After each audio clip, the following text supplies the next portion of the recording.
You know how we gotta start out today, ladies and gentlemen? You wanna know how we're gonna start out today? We're starting out with a little bit of the song of the day.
Ladies and gentlemen, we're back. Free Refill episode 6 is beginning. It is 7:02 p.m. Eastern Standard Time. Wherever you may be listening, that's where I'm recording. That's where I'm streaming out on the East Coast. So that's where time it is for me. Whatever time it is for you, I'm glad you're able to stop in and grab yourself a free refill. Today with me is clearly, some of you, I don't know if you'll be able to see, but we don't have a guest today. There's nobody in the little box right there. I just filled it with just some nice little lines. There's no one there. But that, or I guess if people keep telling me that Peacemaker's there, I don't see it. I personally don't. People keep telling me John Cena's there. He's not there. I don't know what they're talking about. But regardless, in I believe 10 minutes. The Jets and the Dolphins are about to kick off in Miami. I actually need a big night from Breece Hall to be able to ensure I win my fantasy matchup, so that's very important for me. So that's a big game. And then the other late night Monday night game is going to be the Denver Broncos hosting the Cincinnati Bengals at Mile High Stadium. So those are two Monday night matchups. As for everything else, we got to grade the NFL in Week 4. I'm going to give you my Monday Night Football preview. And, some other little things. We'll talk about the Malik Naber's injury, what that means for the Giants moving forward, and we'll be talking about Jackson Dart's big Week 1 debut with a win over Justin Herbert. We got a lot to get into. It was a big Week 4. A lot of stuff happened around the National Football League, and of course, your boy's going to be grading it. To get us started here, oh my gosh, I instantly see a typo in what I make, and I'm like, oh, hold on, gotta fix that. It's not the Jets running back. There we go. Look at that. Fixed. So, bringing us up to the big grade board. I have changed the tiers from grades. I kind of just went with general terms this time. We'll have our big dog, whoever our big dog was of the week. We'll have our excellent arguments and teams that played really well that I am approving of. Like the A, that's pretty good, Hey, it's pretty good. You did a good job. Not quite great. Solid, but could be better. Didn't really have anything meme or clever for this. We got Battle of Mid. Teams that played pretty mid. Teams that tried, but couldn't even get to mid. We got teams that I thought were ew, kind of stinky gross. And then we got the You Were Straight Butt Cheeks. The Bro You Were Straight Butt Cheeks Award. We're going to find out who wins the Butt Cheeks Award. And fun fact, the big dog and the straight butt cheeks come from the same game. If those who are familiar with that game, you'll be able to predict it. Comment it. Predict it down below what game you think that is. Who do you think is going to be the big dog? Who was the big dog and who's going to be straight butt cheeks? Beginning with, we got to start for our grades.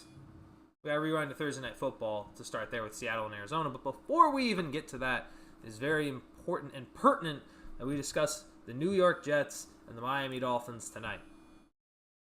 It may not seem that important because it's two 0-3 teams, But I think this game is very important for both teams because I think it's going to dictate what we expect to see from them. Starting with the Miami Dolphins. They have had a rough season to start. Both these teams have had rough seasons. They're both 0-3. They both don't particularly have great expectations for the remainder of this season. However, it is important that both these teams need to get a win. I think for the New York Jets, they need a win to keep the cultural expectations of Aaron Glenn alive. What we saw in that near win against Tampa last week, we saw Aaron Glenn vibrant. He was so excited just to watch his team score on a special teams touchdown. He was galloping, doing all of this, getting fired up. That's important to setting a culture for a team. It's important to getting the schneid off of the stink, even maybe, that the Jets have had for a very long time. You've got a coach that is excited and fired up for that. Aaron Glenn has the ability to get this team fired up and to get this team better than where its talent currently resides. Because its current talent should be better than it's playing. Sauce Gardner should be playing better. Breece Hall should be playing better. A lot of their stars need to play better than what they're producing at if the Jets want to consistently put together wins. And also, I think losing this game, I think, means a lot for how do you look at building the team moving forward, right? What building blocks do you put in place? For example, what do you do about Breece Hall if you lose this game? If you lose this game, fall to 0-4, and teams are going to start calling the phone. They're going to start asking who's available.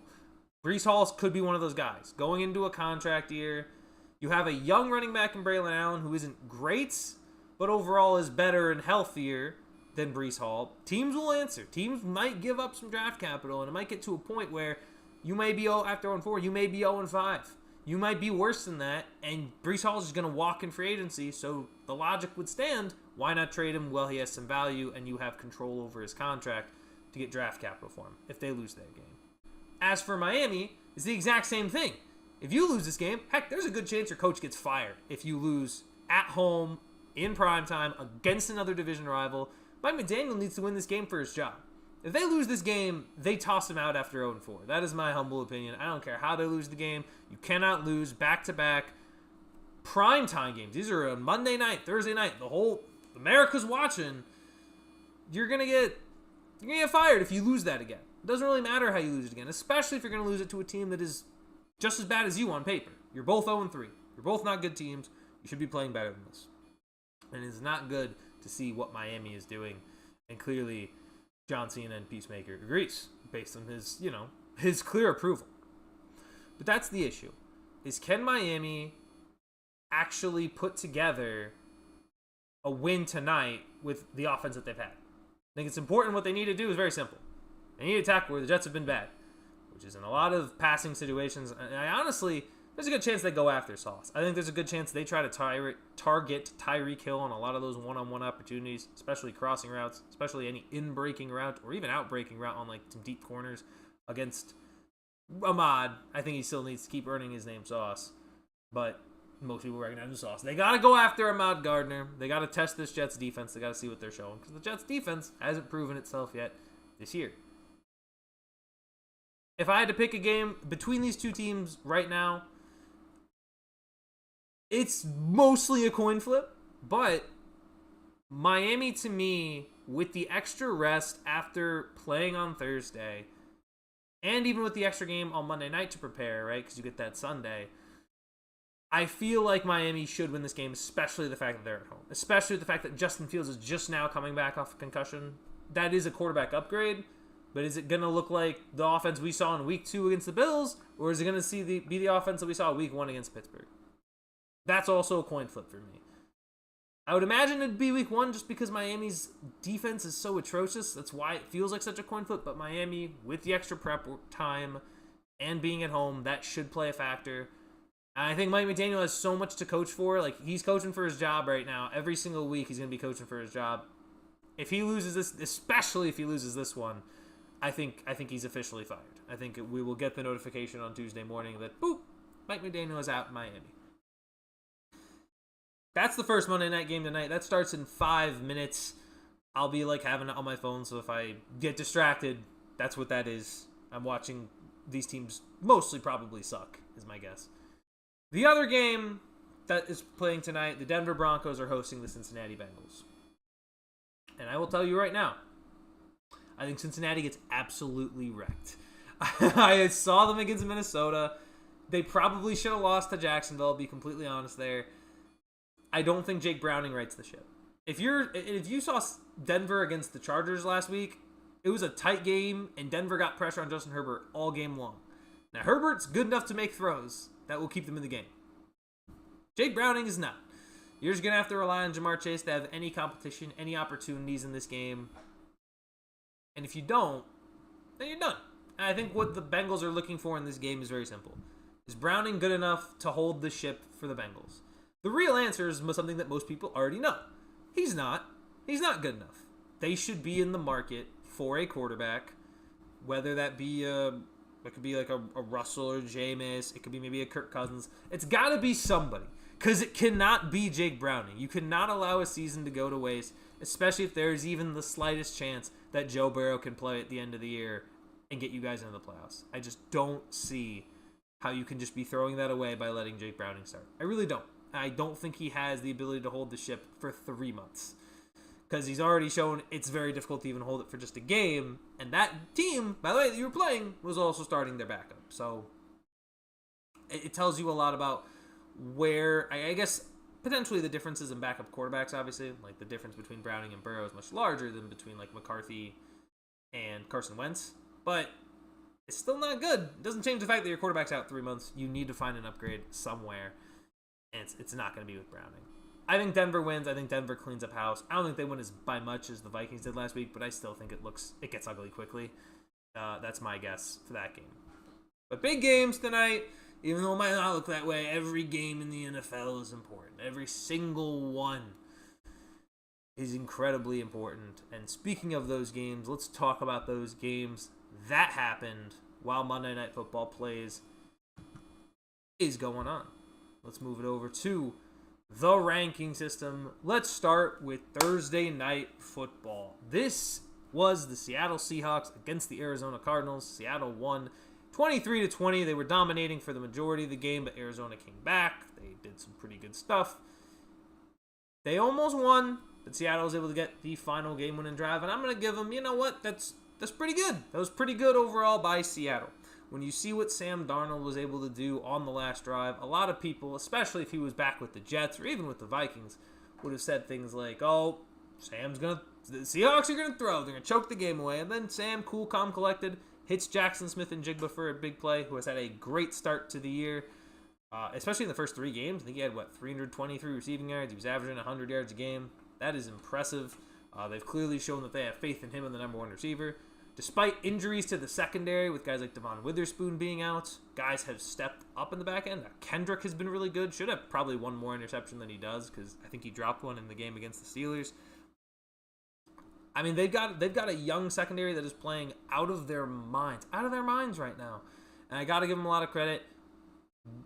They beat a division rival. They beat the Arizona Cardinals. They get a huge road win. They're 3-1 after what was a game in week 1 that they also could have won and been 4-0. Like, they're much closer to, I think, being 4-0 than they are to 2-2, right? So I think the Seattle team is feeling pretty good right now. I got to give them some credit for what they did in that game. I got to give Sam Darnold credit. Sam Darnold, I'm not going to say go crazy like Colin Cowherd and say he's elite, but he's playing above his head. He's playing, I think, for the contract that Seattle has given him, he's playing at least up to that contract.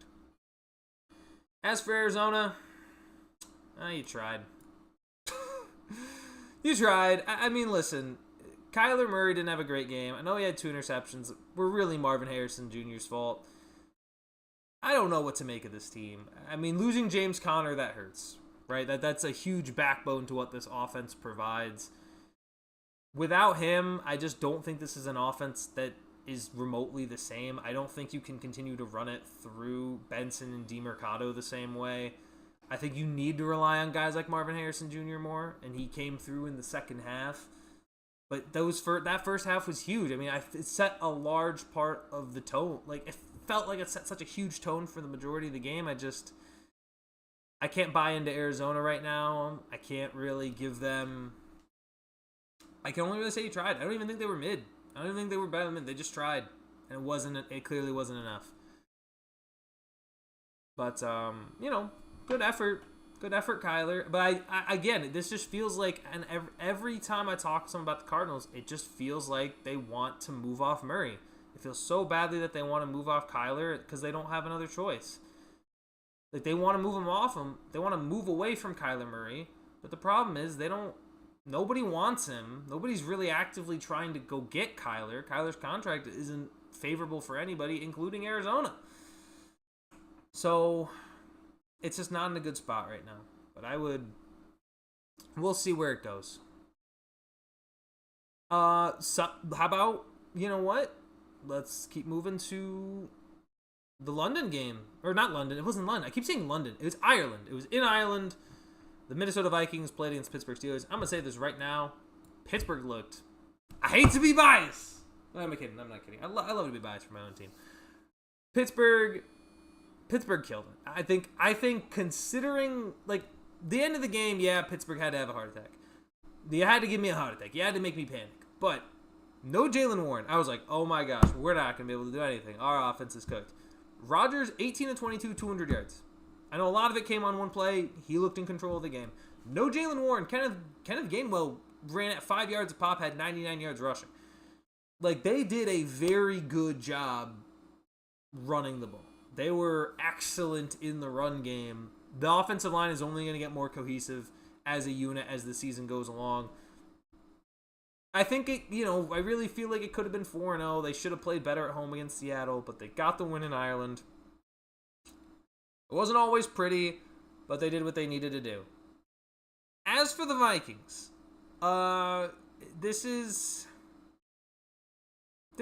also, still on the topic of Pittsburgh, 6 sacks. That defense was all over Carson Wentz the whole game, and it showed with the Vikings offensive line. I'm going to give Minnesota kind of another you tried. With like, they came close, they almost won the game, but they had no offensive line. Right, their offensive line was like, I think they had like 3 backups in at one point. Like, Pittsburgh just took advantage of that team. And I just... it was nightmarish. And I don't think McCarthy would have done any better. I'm going to be completely honest. I think it may have even been worse, all things considered. And they made their plays to try to get back into the game, but I got to be honest, they need their offensive line, right? They need their guys to be healthy. Maybe they need Aaron Jones back. Maybe Aaron Jones is a bigger part of that offense than what it feels like. Justin Jefferson was huge. I do think having Jordan Addison back definitely opens things up for Justin Jefferson as a whole. But, I mean, they just feel so one-dimensional, right? Once Pittsburgh started to hone in on Justin Jefferson a little bit, it became very hard for Minnesota to move the ball on a lot of occasions. And Pittsburgh, they were opportunistic. They got takeaways when they needed to. They got big, timely sacks. Minnesota tried. It wasn't the worst thing in the world. They could have been blown out and could have been but they gave it their shot. Moving on to some of the 1 o'clock games. Saints. I would say, honestly, they did better than tried. I think they were very, like, kind of mid, but they did better. I think they did much better than what you could have expected from Arizona and Minnesota. Because you could argue Cardinals and Vikings could have been arguably Vikings were favorites in their games, right? Whereas New Orleans, everyone thought they were going to get destroyed. Not really. They kept it close the majority of the game. They just kind of did stupid stuff. Like, they did a random Philly special out of nowhere that got one-handed snagged by, Cole Bishop. That was a crazy play. That was a crazy pick. I just don't... No one expects them to be good. I'm going to give them a little bit more credit because they have a funky roster. Spencer Rattler's clearly not QB1 of the future. It's not a great team. But I will say... Saints, you did better than tried. You gave the Bills a little bit of a scare, probably. I would even argue give them a little bit of a scare, because I know some Bills fans are like, what are we doing? As for the Bills, low-key, this was also, like, I feel like this was, like, not that the Bills are mid. Obviously, the Bills are a better team. But they should have dominated this game. It feels weird that they didn't. I know you got to give credit to the Saints, but looking at the Bills... You gotta be better than that. I don't know how you're allowing the Saints to have one of their best game of really, truly their best game of the season against you, right? On the road to, like, going into Buffalo. Did you, like, really overlook them that much? Maybe you did. Maybe you thought it'd be just easy, but they should have been better than what they were. This should not have gotten to where it was. It should have been like a 20-point win. It shouldn't have only, what was it? Like it was 31-19 the final score. It just shouldn't have been where it was. Josh Allen still played well, respect to him, but I think the defense definitely needs to shore some things up. I'd have some concerns if Spencer Rattler is rattlesnaking it all over the yard against you. I just have my concerns with that in regard to the Bills. I think they'll obviously be better probably next week, but that was not something good to be seen against the New Orleans Saints. The Lions. Yeah, they cooked too. They did their thing. Detroit, I think they won 34-10 against the Browns. They whooped them. I mean, I thought maybe Cleveland could have done a little bit more defensively because, they have a No, Cleveland just bad. I mean, they started out good. They had a touchdown. They had a touchdown. They were up 7-0. It's like, okay, there's a chance. No, that went away very quickly. The real question, I think, for Cleveland is how much longer can you really start Joe Flacco and make it look like it's the best option, right? Because there was one really bad pick that I think he was trying to throw away, just didn't get enough spice on the ball, and it ends up getting picked off by Kirby Joseph. That was brutal. It's just at a certain point, if you're Cleveland, I'm starting to think like, yeah, what do you have to lose? Why is Dylan Gabriel or Shedeur Sanders not getting reps, right? I understand you beat Green Bay, but you're not going to get those wins every week. You need to be at home. The crowd needs to be rocking. You need to set the tone right. You need to get some things to go your way. You can't just go into Detroit and expect to even not even just win, make the game close. The game finished 34-10. It didn't feel that close at all, and Detroit was missing out on some opportunities even in that game. So, just no good all around from Cleveland. Maybe they'll be able to figure things out as the season goes on, but I gotta be honest, that was not the best thing for him. Not overall the best thing. It did not look good. But we didn't expect them to be good. I understand that, but I would have thought their defense would have looked better based on what we had seen from them the first 3 weeks. I thought it looked a little better. Not quite what happened. Moving forward to, you know who else gets an ew? Los Angeles Chargers. That was gross. I'm going to be honest. I understand it was Jackson Dart's first game, but Herbert, what are we doing? He posted Jackson Dart posts one picture of Madison Beer and B2? And they didn't even have Malik Nabers for half of that game, which we're going to get into in a second. But how? Rookie quarterback, first start. I understand there was no Khalil Mack. I don't care. Shout out to Amari in Hampton. He had a great game, but what was this? Why did the Giants, legitimately, you can make an argument, Giants had control of the game the whole time. How? They're 0-3. What are we doing? What are we doing, Justin Herbert? You're back to being if man again. You can't be an 0-3 Giants team? I mean, that's criminal. Hardly anything going for him. Come on. What are we doing? I think that's unfortunate. It's not the... Listen, you were not straight butt cheeks. That was not good. As for the Giants...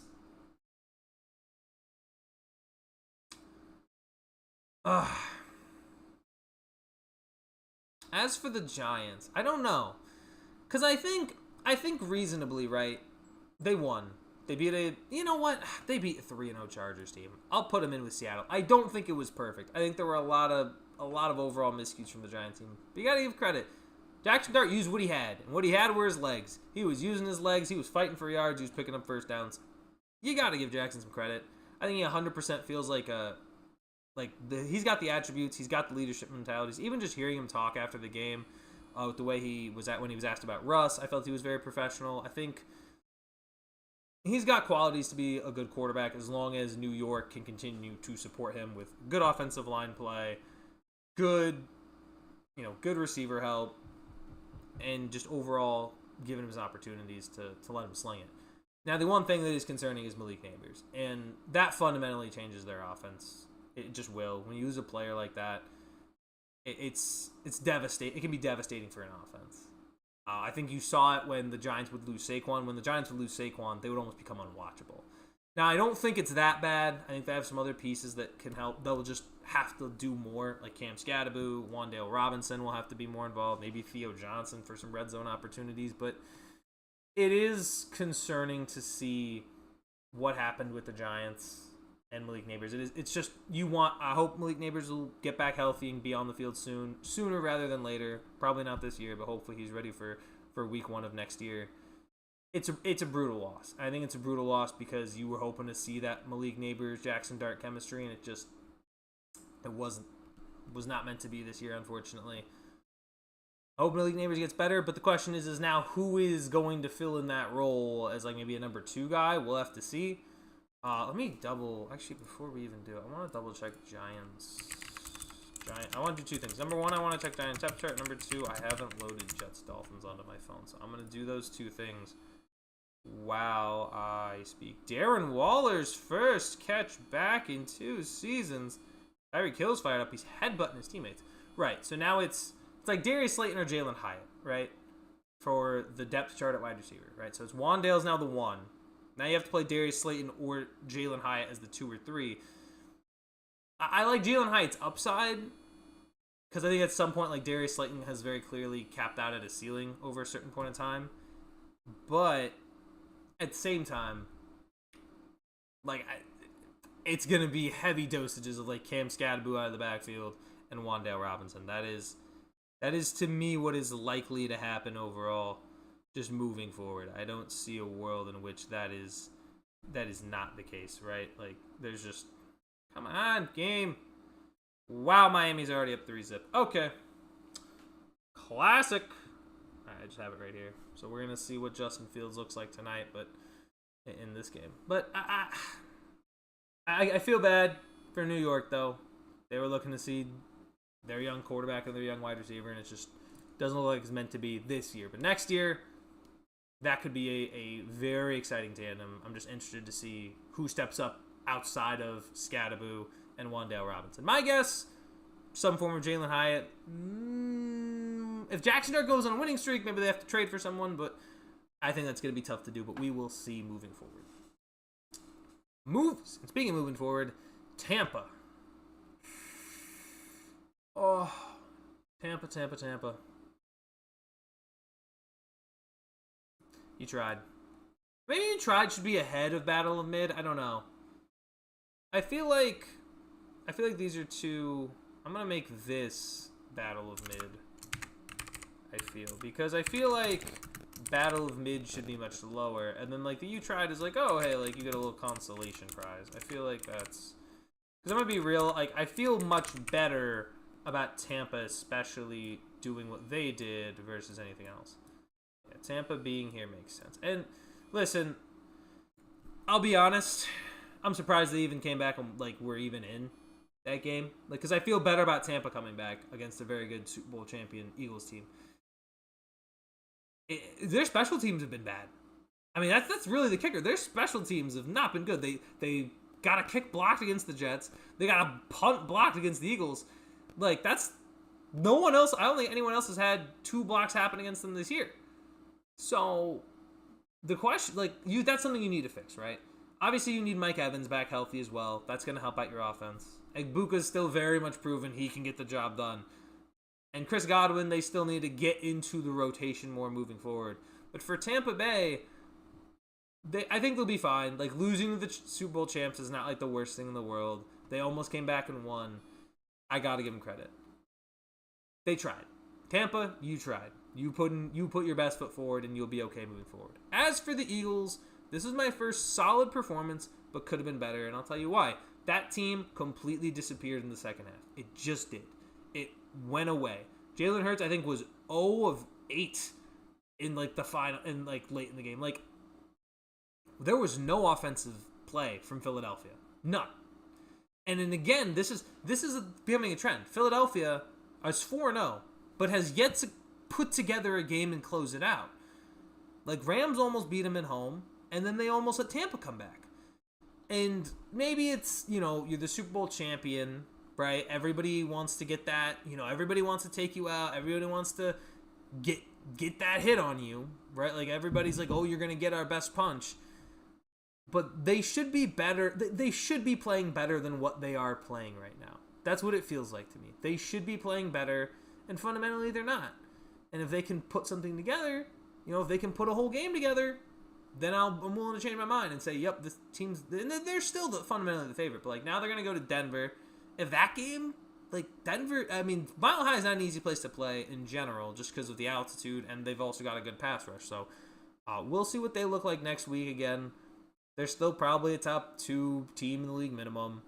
But they should be winning these games more convincingly. They're going to need to figure some stuff out. Of course, Braylon Allen gets a nice run, and it's not Breece Hall. Oh, my gosh. I'm going to lose, guys. I'm going to lose. It's fine. I'll survive. It's whatever. I've had bad years of fantasy. What's one more year of fantasy? What's one more bad year? I can always start again. Make another kid. Invincible. If you didn't get that. Everybody knows that at this point. Maybe they do, maybe they don't. I don't know. Moving forward, moving on. Another 1 o'clock game. Washington, Atlanta. Was Atlanta still played actually well offensively. That's what you expect from Michael Penix, right? You would hope Michael Penix would be better. And he was. Bounced back from a bad game against Carolina. Stepped up. Bijan had his moments. Their offensive pieces looked like their offensive pieces. Kyle Pitts had a good game. So, Atlanta, shook the dust, shook it off, said, we got smoked by Carolina. We were bums last week. Okay, now you're not a bum this week. Nice. You did pretty good.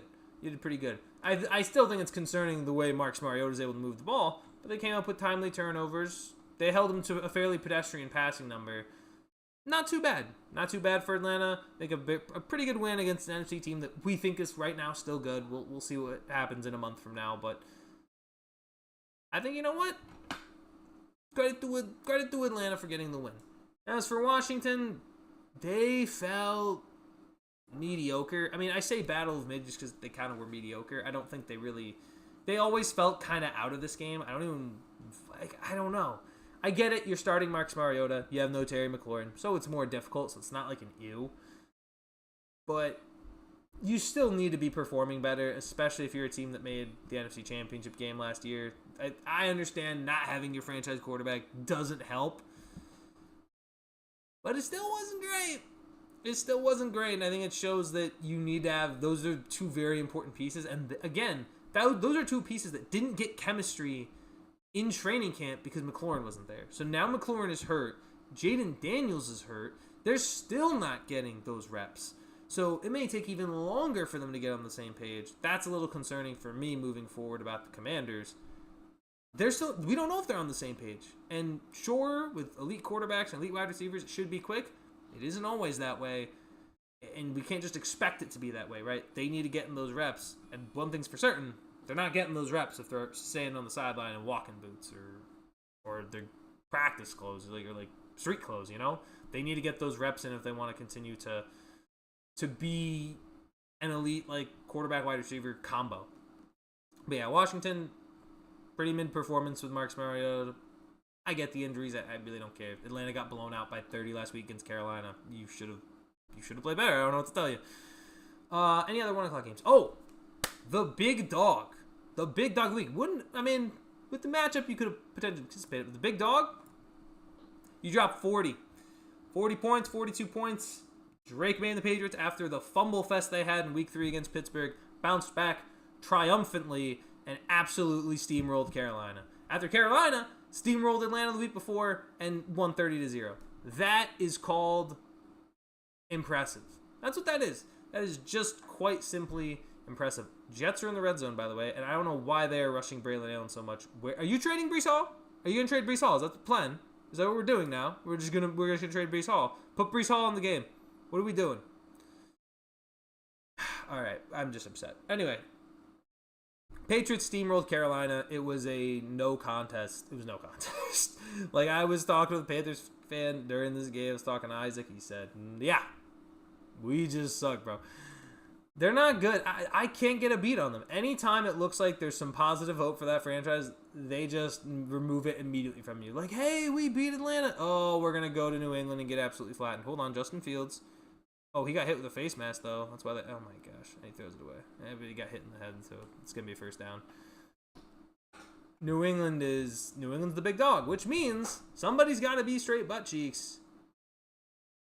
And it is the Carolina Panthers. Now, admittedly, this could go to another team. The Tennessee Titans were shut out as well.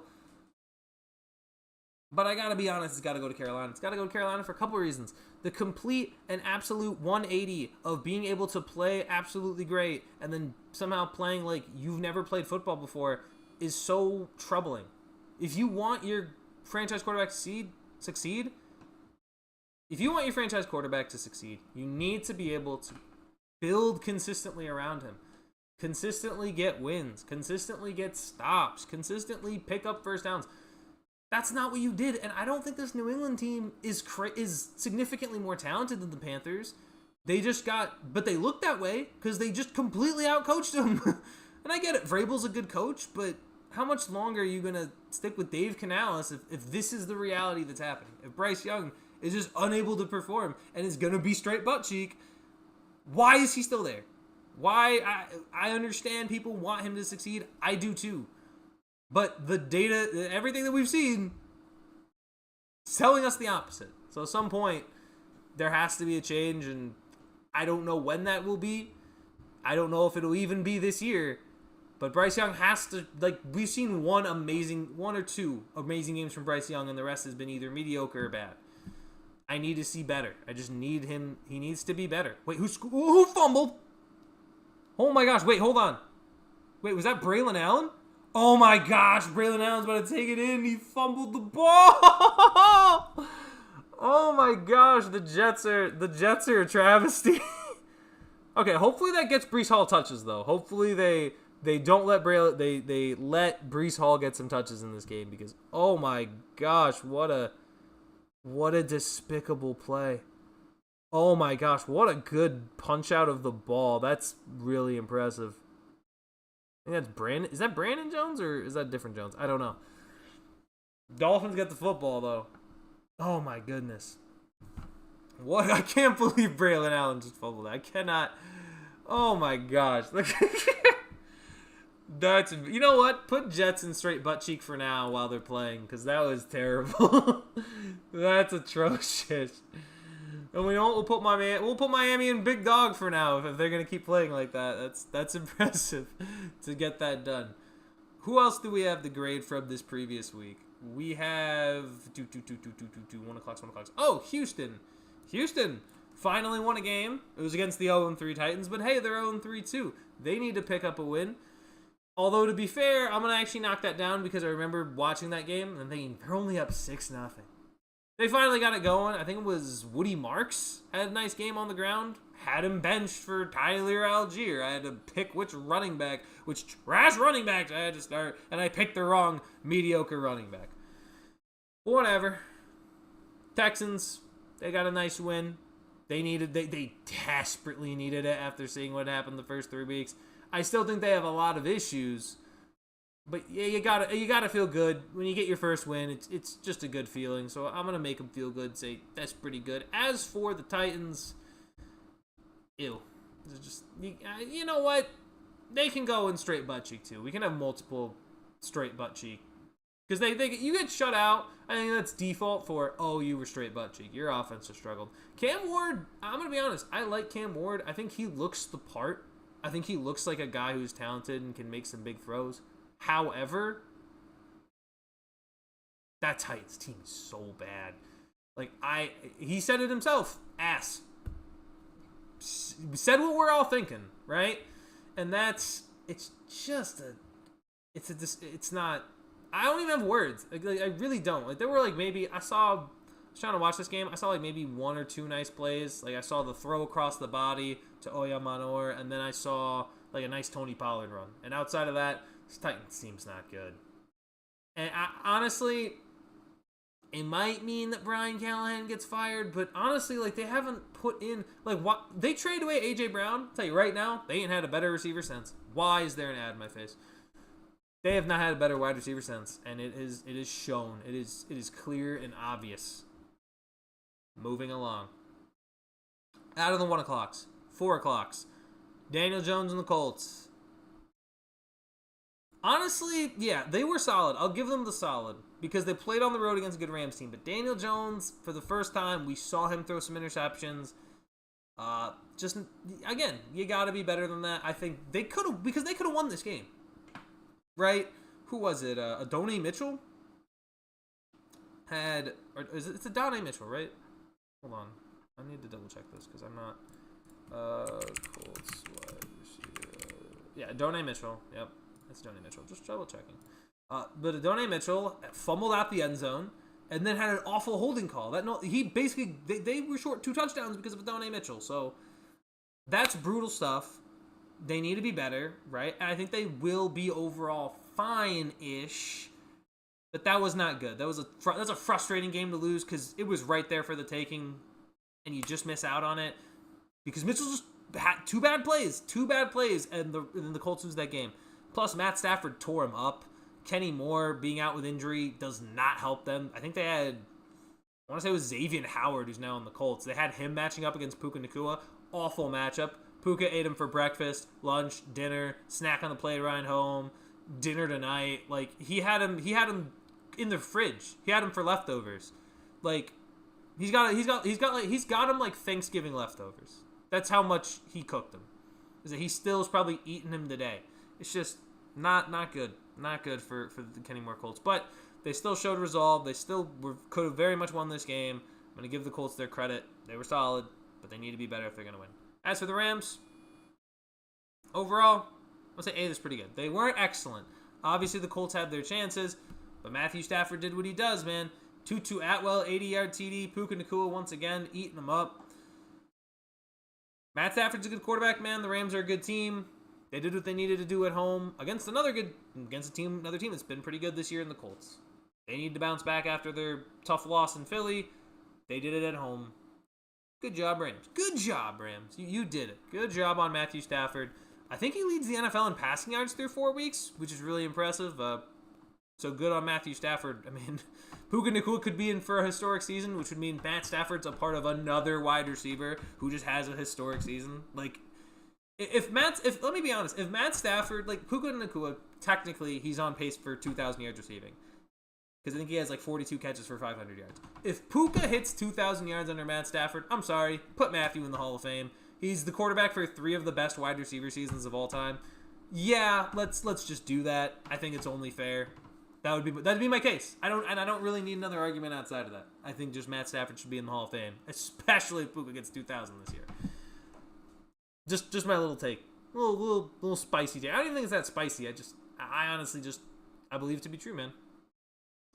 The other 4:05 game was between the Jaguars, and you know what? Go Jags. Go Jags. I understand that the 49ers are banged up. Get rid of that ad. I don't care. I don't care that they were banged up. I think the way that defense has played, that defense has forced 3 turnovers in all of their games they've played this year. And you would never expect that from Jacksonville, of all teams. They fixed what was a crippling problem last year. Didn't they only win 3 games? Like, how many games did Jaguars win? Not that many. It was like 3 or 5, right? Like, they did not have a good season last year. Like, I think, what was it? I think it may have been 5. Because 3 sounds too low. I think, like, it's a little too low for the Jaguars. But, I mean, they cooked. Their defense has looked great. They've already hit 3 wins. They hit 4. They hit 4 wins last year. They've already hit 3 this year. That's some impressive work. I gotta give them their credit. I gotta put the Jaguars up there. They played incredible. They beat the 49ers. The 49ers were 3-0. You gotta give them props. Gotta give the Jags props. As for the 49ers, you tried. I understand they're banged up, but they need to be better than they were. They'll get George Kittle back, presumably, sometime in the future. Brandon Ayuk maybe plays this year. We don't really know that for sure, but they do need to be better than they were. They constantly fell out of the game. They committed turnovers, which Jacksonville's been forcing all year. But they do need to be After a 3-1 start, it's not the worst thing in the world. They'll have a division rival game against the Rams. They could be fine. They could easily regain some control of that division. But to lose that game, if they do lose this coming Thursday, I think it says a lot about where they are. I think we'll really find out what kind of team they are when they do play the Rams. If the Rams kind of control the game, then I kind of think the 3-0 the 3-0 start feels a little, fraudulent. And that would be my argument for San Francisco, just not... If they don't do it against the Rams, then it doesn't matter. It just doesn't. After San Fran now, this is where things get tricky. So after San Fran, who do we have? The 4 o'clock games. Ooh, Kansas City. You know what? Huge win for the Chiefs. I think that was a massive win for what they were doing. Because, again, they lose to Baltimore 1-3. That really hurts overall for Kansas City. I would even argue it matters for Patrick Mahomes' reputation as a whole. Getting to 2-2 is huge. Their offense looked way better. Maybe it was Baltimore's bad defense. But with Xavier Worthy there, that offense actually looks like it can move the ball a little bit. It opens things up. It doesn't make the team as nearly as one-dimensional as it's felt in the first 3 weeks. They feel much better. And again, this isn't even... They'll get 2 more weeks until Rashee Rice is able to play again. So that's going to also fundamentally change the way their offense looks. It should be exciting. I think it could really start to look a little bit more like the Chiefs of yesteryears. I think people are already like, oh, they're not the same Chiefs. They're back to 500. They're going to be fine. They're only a game back in the West, especially thanks to the Giants beating the Chargers. So we'll see where the Chiefs go, but I think that was a massive win for them against the Ravens. And the Ravens, this is not good. This is not good for a lot of reasons. Number one, their offense struggled. And number two, losing Tua. Oh my gosh, Tyreek Hill is in space. Oh my gosh, I'm playing against Tyreek Hill tonight. I'm going to lose. I'm going to lose because Tyreek Hill's getting open everywhere. I'm worried. I'm scared, guys. I'm scared. I'm super scared. But I'm looking at the Baltimore Ravens. Just didn't play well. They didn't play well, number one. They got blown out, number two. Derrick Henry was mostly pedestrian, number three. And number four, Lamar's now hurt, right? That was like the worst possible performance you can have. Because if Lamar's hurt and this defense still looks the way it does, pack it in. I do not trust Cooper Rush even remotely to lead this Ravens offense. I understand it's super talented. I don't think it matters. I just think it is in such a state of disarray if Lamar is hurt. It's crazy. The two FC North quarterbacks, the two most important guys, are hurt. That's kind of nuts. That sucks for just the game. Oh my God, get the stupid Thunderbolts out of here. It sucks. It hurts. But when you're looking at all of what Baltimore needs, if Lamar Jackson can't go next week, I think they play the Texans. I wouldn't doubt if the Texans find a way to win that game. What is this full scale ad, dude? I'm getting sick of it. I don't want it. I would just be paying attention to that and seeing what's going on moving forward. It's just so brutal for Baltimore fans. I feel for Baltimore fans, but at the same time, it does benefit Pittsburgh. But I do hope Lamar can get back onto the field soon, very soon. Just because he's fun to watch, man. He's a treat. Raiders-Bears. Raiders? Ew. Why is okay, you know what? You tried.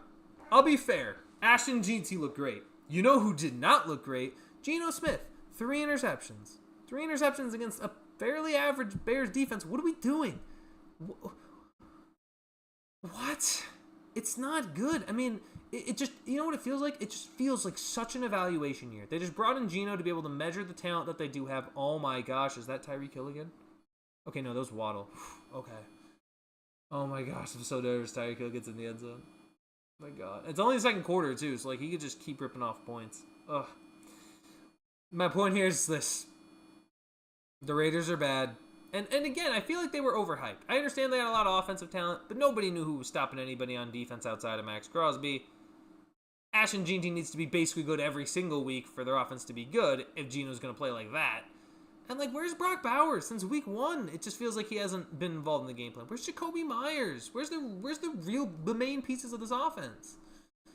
So, it's a you tried kind of thing. They need to be much better than they are.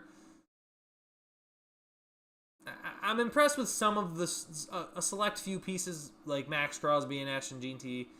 But honestly, this team needs to be better for the talent that they currently pose at this time. As for Chicago, I'm going to give them credit. That's a big win. I think that's a big win, and I'll tell you why. I understand it's the Raiders.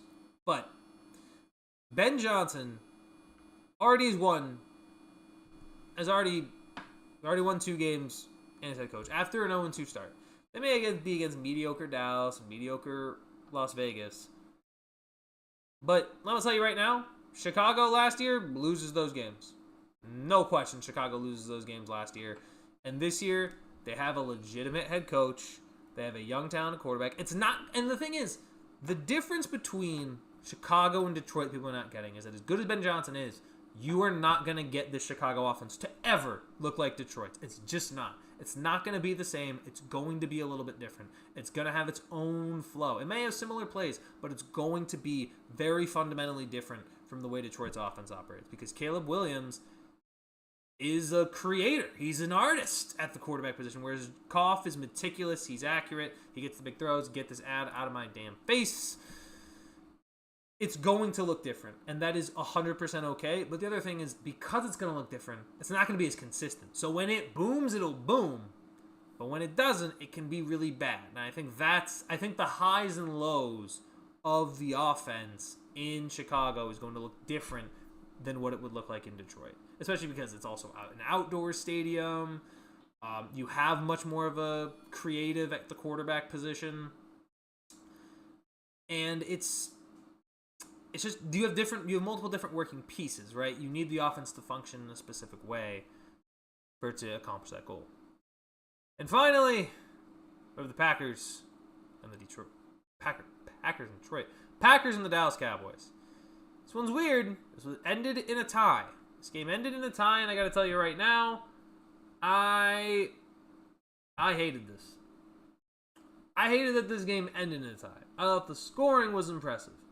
What I did not like at all was that this game ended in a tie. And that's why, you know what? Ew. That's my take. I don't like ties. You shouldn't like them either. They're so undefinitive. Nobody really gets affected, but nobody really benefits either. I thought Green Bay's defense, for as good as it was supposed to be better. I hate that ad. Dak played incredibly well. I'll give Dak his credit. He played well.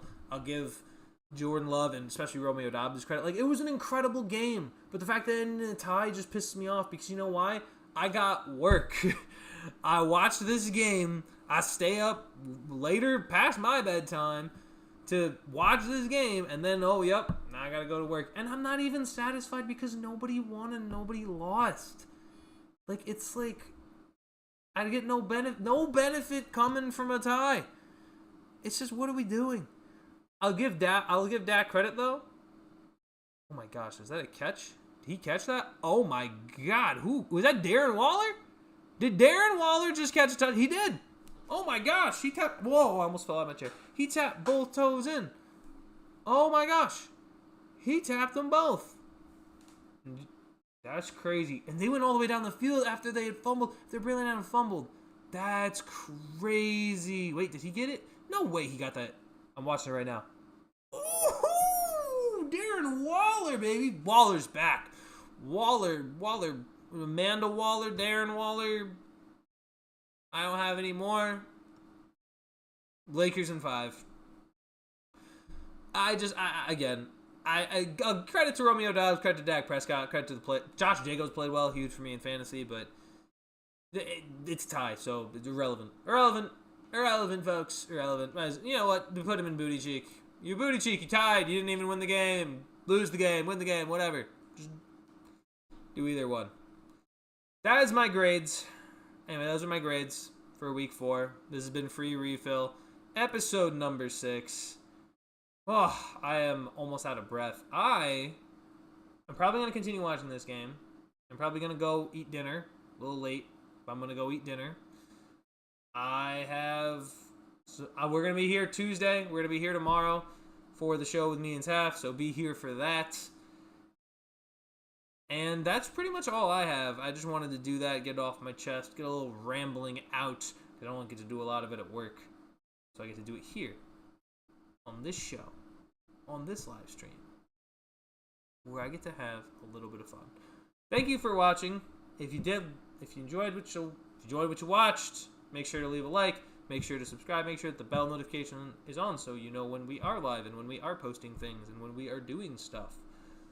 So do that. Do that right now. I know whether you did or didn't do it.